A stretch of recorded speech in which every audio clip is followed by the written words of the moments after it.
Rugby Championship 2021, the team of the tournament. I feel like a grandparent who's trying to pick which grandkid is their favorite. Not an easy job. I have gone through the stats. I've compiled the numbers from each of the games, shoved them all into a spreadsheet. To be fair, my wife did a lot of the tinkering and had a look to kind of see who comes out on top in terms of the side. I'll put 15 people initially on the board. I will also go through a bench because for the team of the tournament, you got to get as many of those names on the board as you can, although I won't actually literally put them on the board. But yeah, I'll go through the people I've chosen, some of the justifications why, and yeah, you guys can let me know your thoughts. Nobody agrees with the team of the tournament, and that's fine. There'll probably be some common ones, but some which are kind of harder to pick or not. So yeah, as always, you guys let me know your thoughts on who you would have in and who you would have out. The first one I'm going to put on the board, and I usually just go from kind of 1 through 15, but I'm going to do it a little bit differently. I'm going to chuck Andrew KELLAWAY here because I legit think that dude is the easiest pick of the lot.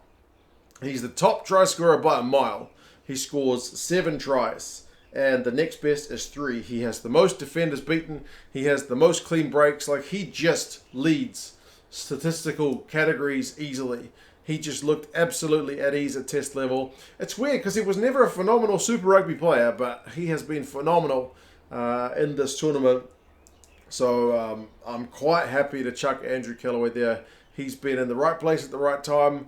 Like I said, he's been smashing tackles. He's got a really good defensive rate. Like, everything about his game has been pretty good. Whether he's been on the right or the left, mostly he's been on the right. They chucked him on the left when KOROIBETE jumped out of the squad. But yeah, Andrew KELLAWAY is one of the ones I've chosen. Another one I've chosen, and I think it'd be hard to kind of argue there's been a better fullback this tournament than JORDIE Barrett, man. JORDIE's been very consistent. He had one kind of brain fade where he took about a 4-meter run up to try and take a kick for touch when he was supposed to stand on the mark, but he's mostly nullified that from his game. Someone else mentioned once when he asked Damian McKenzie, he, like 6'5", JORDIE Barrett, asked less than 6'5" Damian McKenzie to take a high ball. Yours, I guess. I don't know, maybe Damian called it. But anyway, overall, man, JORDIE was bloody good, wasn't he? Under the high ball, for the most part, very good. He's second for defenders beaten after your man KELLAWAY. His goal kicking was pretty reliable. I think he is New Zealand's #1 choice goal kicker at this point. Richie and Bodie, neither of them has proven to be all that reliable. He just got run meters for days. He got clean breaks. He loved carrying into contact. He kicks with that big old boot of his for territory as well. Honestly, I think he's one of the best fullbacks in the world. It helps that he's 6'5" in terms of the high ball stuff, but like that cannon boot of his, yeah, man, it's very useful. So he's reducing those errors, man, as well, which is unusual because that used to kind of be the main drawback of his game. But pretty chuffed with how JORDIE Barrett went this season. Another guy who I think will probably make most people's team of the season would be Stephen KITSHOFF at loosehead. KITSHOFF, I don't know that he's got anyone that really properly challenges him, honestly, man. He is very good at scrum time, whether he starts or whether he comes off the bench. And that's kind of your #1 reason you choose prop. I think he conceded 1 penalty the whole competition. I don't think he has any errors, like no handling errors as far as I'm aware. The stats have got him at 0. He won a turnover. He tackled at 95%. Like, he's not a huge block-busting ball carrier, but he gets through like a 1.9 or 1.8 meters a carry, which for a prop is like very respectable. KITSHOFF, man.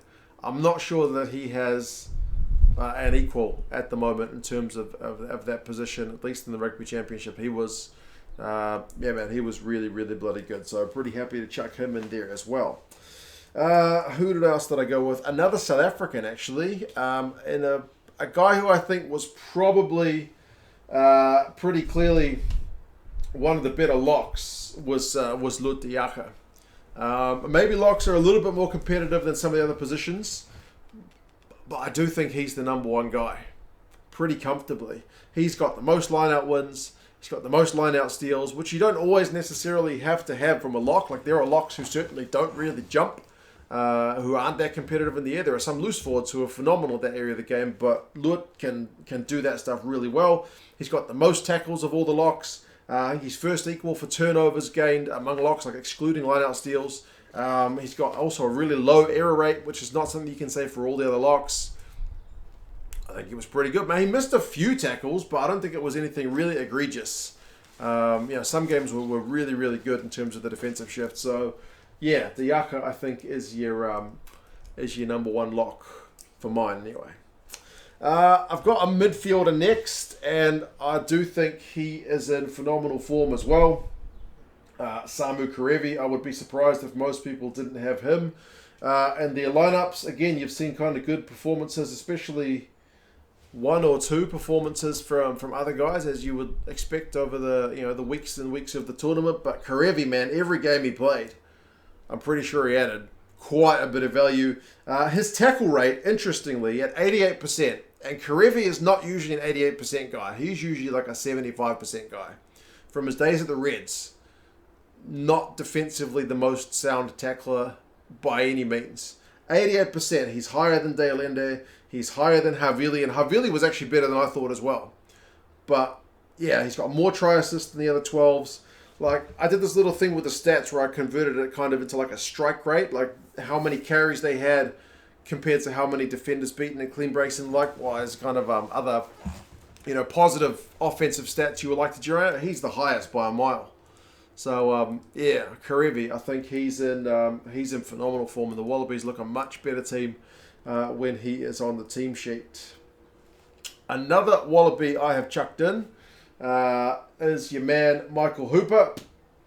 Again, I'm still pretty... there was a lot of good performances from your open sides this year, right? Like, Khaleesi was really good. SAVEA, when he played 7, was pretty good. But, I mean, Blackadder played 7, I think, one game as well. The All Blacks shifted it around a wee bit. I think Papali'i started at the start of the tournament, right? The Argentinians switched their guys around a wee bit as well. But Hooper, I think, was just like, even when they were losing, he still looked good. Like, the Aussies have ended on a high, but it was kind of, bad news at the start of the tournament when they went 3 losses. I mean, one of them outside the tournament, but that first Bledisloe game, and then the 2 Rugby Championship games against the All Blacks, and he still managed to look good, which is not easy to do. He's got the most turnovers, one of all the open sides. I think it's second equal overall. He's got 56 passes, which you don't necessarily look for your open side flankers to be getting their hands on the ball that much. But, like, he's the first by a mile in terms of, like, the other guys are like 20-odd. Like, Hooper gets involved in the Wallabies attacking play as well. He's a key link-up man, I guess because he's pretty quick as well. 92% tackle rate. He's got 4 clean breaks, which is better than any other open side. Savea's got 2. Khaleesi's got none. So, yeah, he's just very good, man. What else can I say? I think Michael Hooper tends to get respect from most fans because he is just that guy who puts his heart into everything, whether his team is getting 4 on the bounce or whether they're kind of getting 50 points put on them. So, yeah, pretty good shift from Michael Hooper. Maybe we're starting to get into the ones where you can debate a wee bit more. I mean, you can probably debate these ones, to be fair, but I've gone with ARDIE SAVEA at 8. Kind of had a think about where to chuck him in, but I couldn't shift Hooper from 8.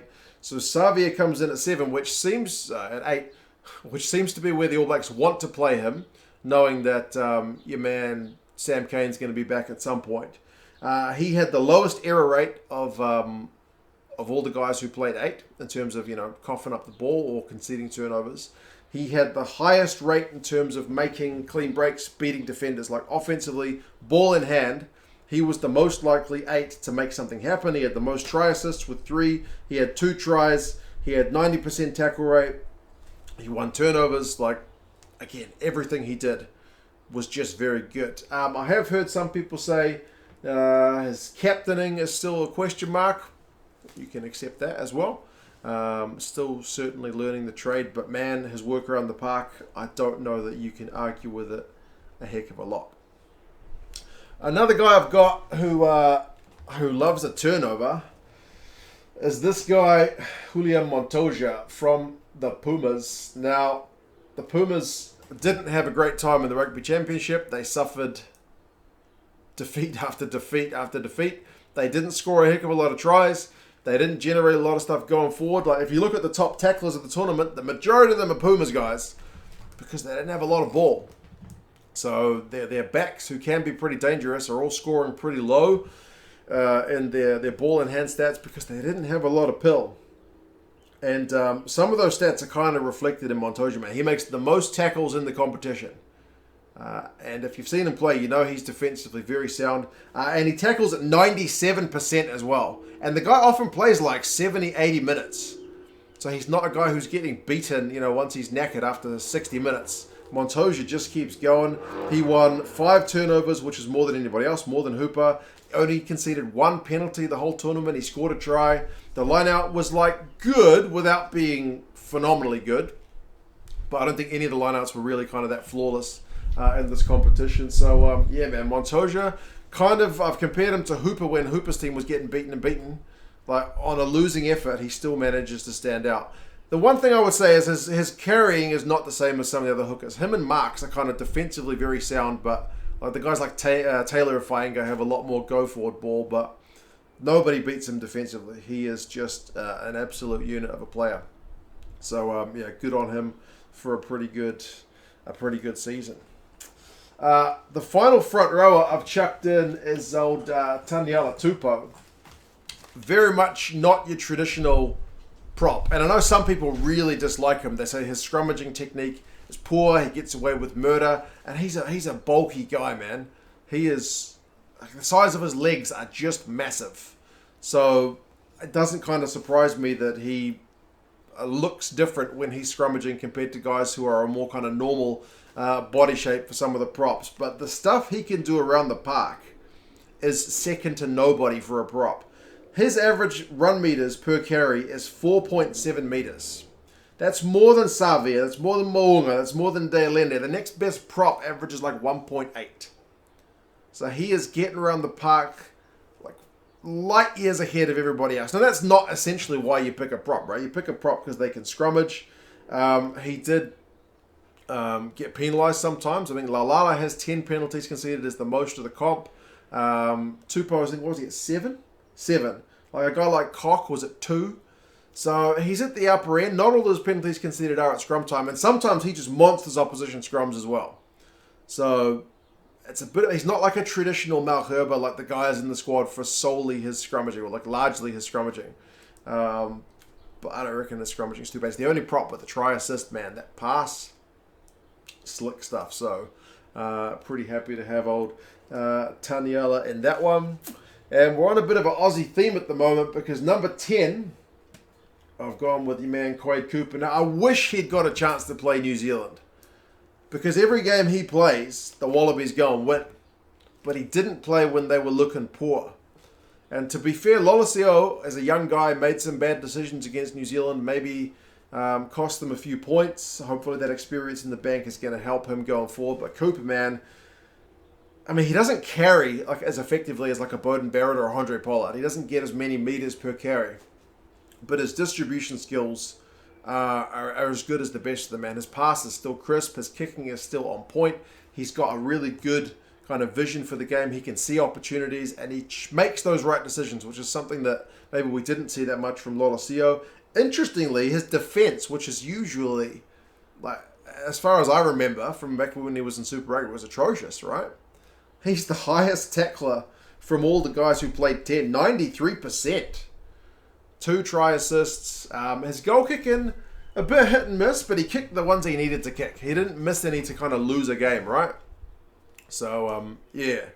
Quade Cooper, yeah, looked pretty good when he came back. Pretty chuffed to see him get some minutes. Next, going into the midfield, I have chucked in RIEKO IOANE here. Now, I'm a Blues fan, and RIEKO plays for my team. I've been one of his bigger doubters as to whether he can make it at 13. I'll be kind of completely upfront about that. But to be honest, I think he did a pretty good job of it this tournament. Defensively is the first area I was looking.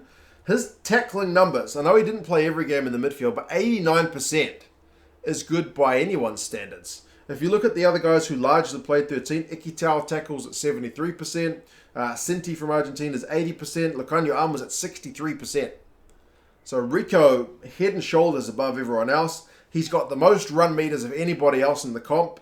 He seems to have his gas back, which is the main thing. And Ian Foster's mentioned that at press conferences. Like last year, apparently niggling injuries kind of kept him away from that top end speed. He's certainly got that top end speed. 473 run meters in the competition. The next best is 336. So light years again. Light years above everybody else. 2 tries for him. A try assist. He doesn't really kick, which is maybe one thing you could say he needs to develop a kicking game. But again, he's got that speed that at the moment anyway, you'd rather see him kind of running past people well than fooling around with the kicking game. Hopefully he can kind of practice those skills at a lower level than the All Blacks level. So yeah, RIEKO, mate.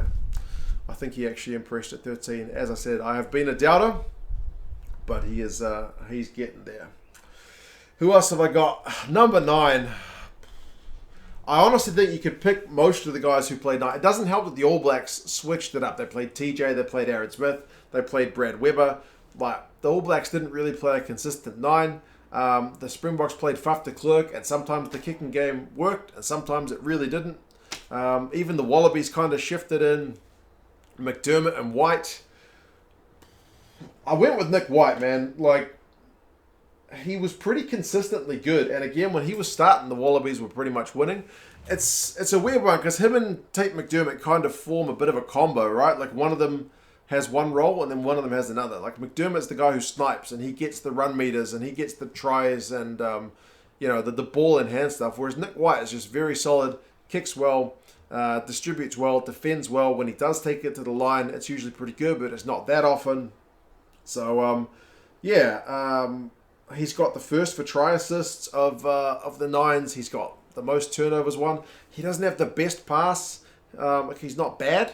He's not got an Aaron Smith pass, but he's good. He's got a nice mustache. Like, doesn't do much wrong, I guess, is the main thing, and gets enough games to kind of justify a spot. But, I mean, if you wanted to have someone else there, I could kind of see an argument for it. McDermott, Faf, like I mentioned. Even Brad Weber, who I don't think, did he get 1 or 2 starts? But there you go. Nick White for number 9. We're getting into the guys who I was really kind of umming and ahhing about. Left wing. How many Aussies have we got here now? MARIKA KOROIBETE. I think just impressed. And again, the All Blacks shifted around their players a fair bit, so it's a bit harder to tell. But MARIKA still puts in a good shift. I don't think, it's a while ago now, I don't seem to remember him being that good against New Zealand. I seem to remember a couple of errors, but he's got the most run meters of the guys who played pretty much left wing. I mean, RIEKO, as I mentioned, had the most of the comp, but he was more in the midfield. He's got a tackling percentage of 85%, which is high for MARIKA. Again, he doesn't usually make that kind of many tackles. He finishes with 2 tries. He gets a try assist, a crazy number of defenders beaten. He's just into a bit of everything. And Dave Rennie just gives him a start, left wing, pretty much every game. KELLAWAY played that last one. But I thought MARIKA's looked pretty good. He actually scored some tries. He didn't get tries chalked off for a change, which is kind of unusual in itself because the guy seems to attract for some reason. Tries getting chalked off by the TMO, but there you go. Last 2 spots. Number 6, I've gone with AKIRA IOANE, and it's a weird one because recent memory, him against the Springboks, he's kept pretty quiet. The Springboks nullified him pretty well. He was defensively all right. Didn't get a heck of a lot going forward. Was like okay without being anything remarkable. But against Australia in particular, and I think the first game against Argentina, he was just world class. He was cutting teams to bits at the start of the tournament. And it's a weird one because your brain naturally thinks about the more recent games. But AKIRA was honestly just phenomenal at the start of the tournament. His defenders beaten, his clean breaks, and his run meter stats are just bonkers crazy high. And he's actually one of the loosies, like, because SAVEA and Hooper don't jump that much. AKIRA proved himself to be pretty useful in that department as well. He's able to get good turnovers, he's tackled at like 85%, which is an area the All Blacks have been kind of looking for him to up his work rate. So, I mean, you could make an argument he's one of those guys that when the games are open, he's a guy who's going to flourish. And when it's kind of a tight arm wrestle game, he's a guy who's going to disappear. that might be true, but man, I've got to give him credit for that work. It was like 80 run meters a game for those early games, man. It may have been like 20 in the late games against South Africa, or 18 or something, but yeah, man, when he was on fire, he was on absolute fire. So there you go. We're almost done. We've got one more of the starting guys, and toughest pick of them all. I went with Scott Barrett. You could have gone with Etzebeth. His error rate's pretty high, man. You could have gone with Retallick. His numbers are actually pretty similar to Scott Barrett's. He kind of concedes a few. You could go with Petty. His line-out numbers are really good if you're looking for a line-out specialist, but Diak has kind of already got that. Well in tow. I think Alemano defensively was really good. Matt Phillip was defensively very good, but Scott Barrett has a nice kind of even spread of a lot of stuff, and he's another guy who I think looked better maybe towards the start of the tournament. Nothing really bad. A lot of stuff which is quite good. I mean, for the locks, he has the highest kind of meters per carry compared to, like, you know, Diaka, who's got other areas of game where he excels, not so much as carrying. And I guess the fact that Scott's kind of a guy who's that lock loose forward build helps with that. Only Brodie Retallick gets close to him in terms of meters run for locks. He's got a high tackling rate. He gets turnovers. He's got a pretty low error count compared to some of the other guys. Like I said, Etzebeth was really quite high. But yeah, he's the last guy that I kind of picked for the starting 15, Scott Barrett. So there you go. That's the starting 15. The bench, it's a 23-man game. You need to have a bench. Backup hooker, I've gone Malcolm Marks. Tackling numbers are great. Turnover numbers are great. So kind of just what you expect from him. Ball and hand numbers are pretty low. So I guess that's one thing you could say. Like you want a hooker who's going to come on and really add some punch. I could see that argument. Inyekane and Malherbe as your two kind of backup guys. Malherbe maybe is the guy who needs to start, and then you can bring Tupou off the bench. I just like the idea of having the South African bomb squad thing come off the bench, right? Inyekane, I think, actually works better when he's a 20-25 minute guy at the end. He can really kind of throw everything. And when he starts, he seems to get injured. I don't know. It just seems to be an unlucky thing with him. Retallick is the backup lock. Like I mentioned, he's got a kind of good mix. Best all-rounder of being able to carry, being able to take line-out ball, being able to defend. Yeah, just a really good mix of everything. Valtini in the back row. He was really good, man. He was really good. Like, got try assists, carried well. I think he had the highest tackling percentage of pretty much all the back rows. So, really good shift from Rob Valtini. He's kind of come along really well. Brad Weber as your backup 9. He added a lot of impact when he was, brought off the bench to kind of score a try in that last game or just add some zip. I thought he did pretty well. Len Ikitau in the midfield. It's kind of harsh not to have him here. His defensive numbers do need a bit of work, but man, his partnership with KEREVI has been phenomenal. All areas, other areas of his game have been kind of, really top notch. And then Beauden Barrett, he can play fullback, he can play 10.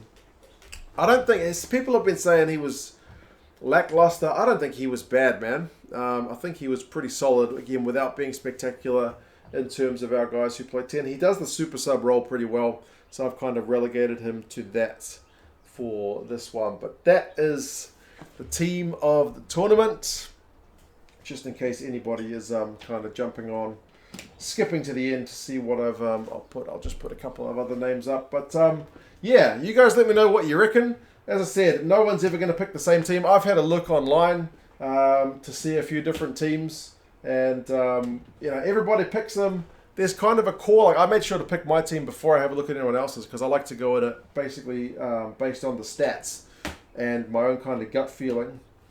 But yeah, there seems to be a core of players that most people think did really well, and then there's ones you can kind of debate. But anyway, that's my team. Just one man's opinion, as always. You guys let me know your thoughts. If you do want to list the 15 in the comments, I really appreciate that kind of stuff. I love reading through other people's 15s or 23s, and at some point I'll come across somebody else's and go, damn, I wish I'd picked that one because it's better than mine. But anyway, you guys let me know your thoughts, and I will talk to you guys again soon. See you later.